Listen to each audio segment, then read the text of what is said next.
First of all, I live in the UK, so I choose to celebrate Black History Month in October like they do, where we get a full 31 days. Secondly, you didn't hear? Donald Trump named March as YT History Month, so that's why I've been celebrating every day with these fun facts. And look, I truly love that you're engaging with my daily posts, but I would really appreciate it if you wouldn't share completely false information. The very first actual slaveholder in America was a white man named Hugh Gwynn.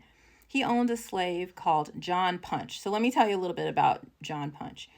Now, the first Africans to be brought to America, specifically the Virginia colonies, came over in 1619, like I talked about in my day 3 video.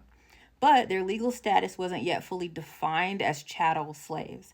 John Punch was one of these first Africans.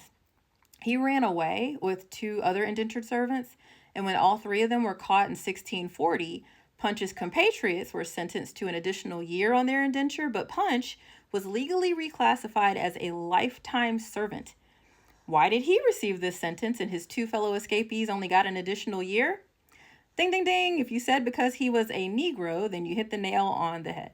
The other two men were a Dutchman named Victor and a Scotchman named James Gregory, i.e., they were white.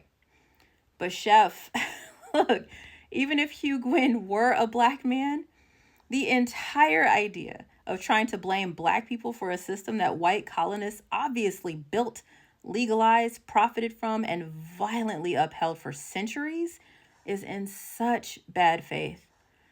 So now, look, I have to ask you, what was even the point in lifting that up?